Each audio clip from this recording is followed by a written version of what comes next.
Well, for more on Brexit and the future of the European Union, I'm joined here in studio by Saruhan Hatipoglu. He's CGTN's global economics analyst and CEO of BERI. Welcome, Saruhan. Good evening.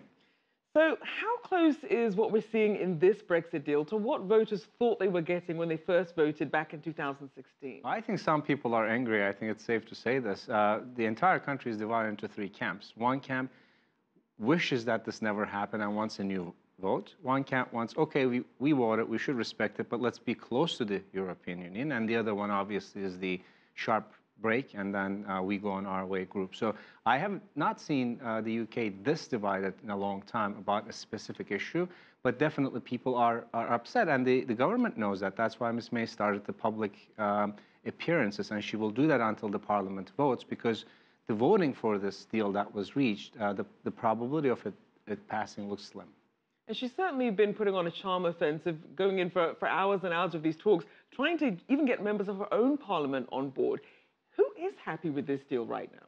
Well, I don't think there's anybody that's happy. Even the people who supported Brexit, they didn't want this type of a division in the country. But look, this was all the way coming. We have seen some strange decisions from this government, especially the voting, the general elections that were called earlier to increase the majority, which we know how it ended.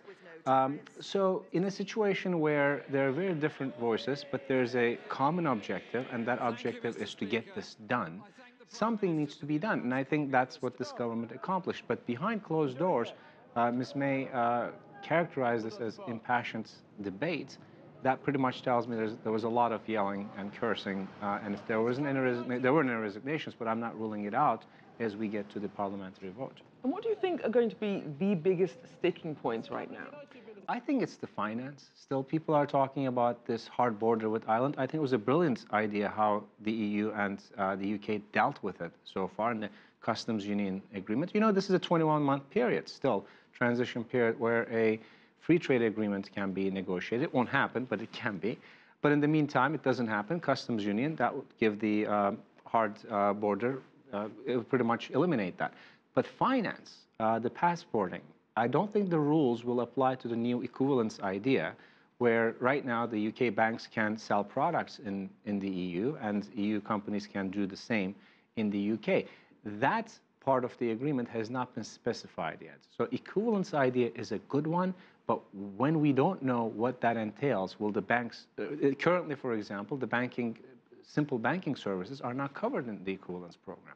So it's an interesting thing to be seen. They have done nothing on it yet, and it's a very important industry.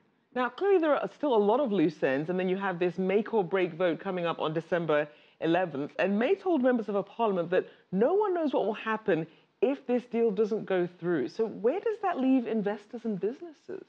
Well, they do like risk, investors, but they hate uncertainty, and that's where they are right now. But what has happened throughout this process has been quite easily forecast, actually. It would go to the last minute, and then a deal would be made. That's what we've seen when Germany relaxed its demands on the UK, and EU agreed with it.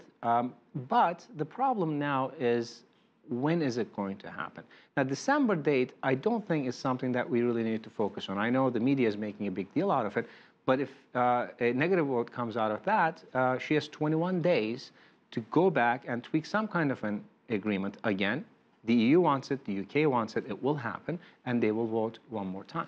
Now, we saw that China had weighed in on this, but we also saw President Trump weighing in, saying that May's deal threatens a trade deal with the US. So what does this mean for the EU's economy, as well as trade partners who are kind of sitting on the sidelines and all that? Well, they have to wait and see what goes on in that 21-month period. That's a long period, but there's also the other part where they cannot come, if they cannot come to an agreement, it goes up until December 2022. So President Trump is, of course, going to weigh in. We didn't expect anything else. But the bottom line here is the hard border issue, if they can contain that, if they can find a way to keep in the customs union that turns into a free trade deal, that issue is resolved. However, of course, if they're in the customs deal, then they cannot go out and make free trade agreements with other countries. And I think that's what the President Trump was referring to. But again, we have a long time to talk about these things. They left a lot of things unresolved at this point. They just wanted a divorce, and we'll talk about the kids later, kind of thing. Gotcha. And we'll see in the transition period what happens. Now, we know that Prime Minister May also suggested that the economic forecast tied to Brexit may not be accurate or shouldn't be taken necessarily as fact. What sort of economic fallout could we be looking at? Well, again, if the finance issue is not resolved, I'll start with that again, there will be a big, big problem in terms of how business is done, because London is still the financial capital of the European countries. But also, of course, the pound, we've seen how the currency has been affected already because of the uncertainty, and that's going to continue. If a no vote comes in December and January, then the pound is going to take another beating. That may help exporters, sure, but I don't think it will help the macroeconomic environment, pushing up inflation at a time when the economy is geared to slow down.